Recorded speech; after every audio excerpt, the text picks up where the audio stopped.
Wow, malaki pala siya talaga. Ito na siya. Oh, lalabas na siya. We're going to try the OSC. Ayan.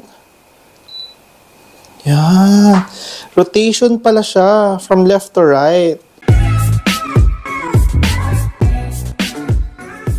Hola amigos, in today's video we're going to unbox a product from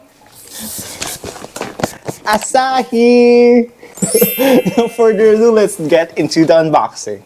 So now guys, we have a product which is a tower fan. This is my first ever tower fan. Kasi usually yung parang bilog stand fan yun. Meron kami nun. And I have the unboxing of our stand fan there. This is my first ever brand na binili. It's the Tower Fan TF007. Binili ko siya guys. It's because it's inverter technology. Ito talagang reason why I bought this because inverter siya. Secondly, is a DC3 fan leading by design with thermal fuse inside the motor and Design Award 2020. Yan. Unbox na natin to. Let's have a closer look. Let's go. Dito dapat natin siya i-open. Yan, ito yung box. The reason na binili ko siya, it's because kailangan ko siya sa aircon natin. Hindi pa sapat yung aircon natin na mag-circulate ng air. So we need a fan or any kind of fan. But I decided to bought this because it's inverter and tower fan siya. Yung parang mabago naman, at least may tower fan tayo, ganon. Okay. Inside the box, we have the manual. Ito, manual, and then warranty card. Plus, meron siyang remote control na maliit. Let's open it.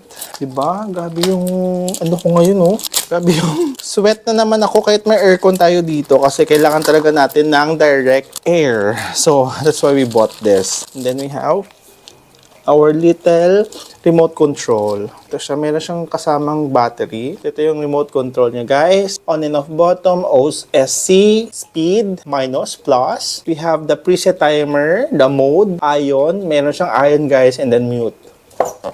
So, kukunin na natin siya sa loob. Yun. Tama lang yung pag-open natin, guys. Kasi dito talaga siya, oh. Then, tulong natin sa ilalim. Wow, malaki pala siya talaga. Ito na siya. Oh, lalabas na siya. Sobrang laki ni guys. Oh.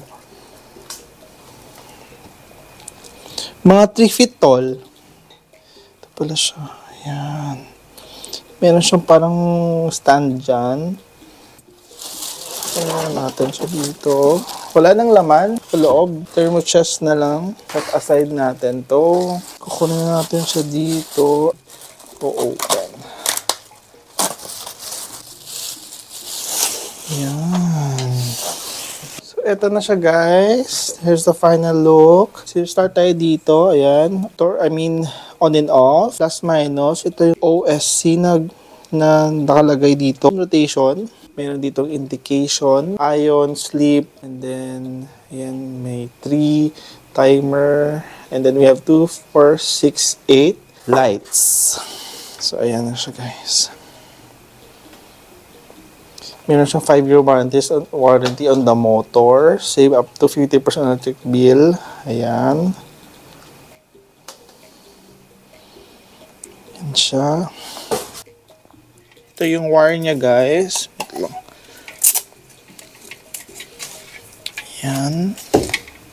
Ito yung filter. May filter siya dito pala. May spare din pala na filters. Okay, dalawang spare na filter. Ito yung spare na filter. Dito siya nag-rotate sa ilalim, guys. Yung sa likod, ito siya. Meron siya dito. Dito mo siya ililift. Pag i-transfer mo siya sa isang place. Ayan. So now, guys, we're going to try it. So, ilalagay natin siya dito. Okay. Kunin natin siya. Kunwari dito natin siya ilalagay. So, isasaksak natin siya. Let's try our remote control. Before we set up, ito yung parang lagyan niya. So, ayan na siya. Ano siya guys. So, ito try na natin. On. Yun. Ayan. Ito yung indication natin. So, naka-on na siya. We're going to try the OSC. Ayan. Yan. Rotation pala siya from left to right. And then, yung speed natin. Ito pala yung speed.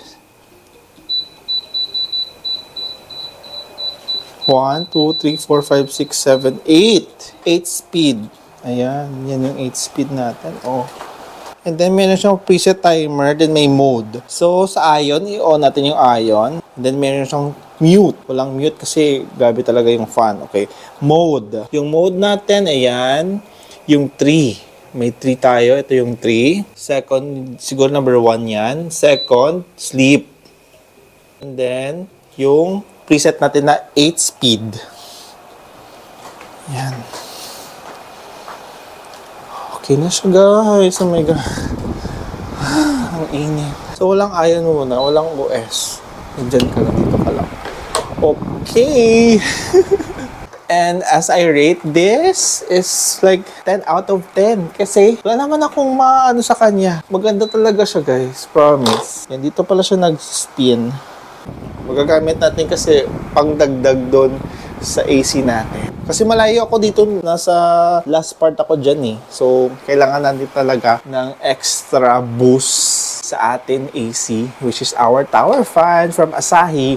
And this product is cost 6,600 pesos. Yung price niya is 6,900 plus pesos minus the voucher na 1,000, that will be 5,000. Almost 6,000 talaga siya. Plus yung shipping fee na 400 pesos. And that's all for today's video. Thank you very much for watching and see you on my next vlog. Adios, mi amigos. Peace out. Bye! I got deja vu when I saw you at a table at a road spot set for two.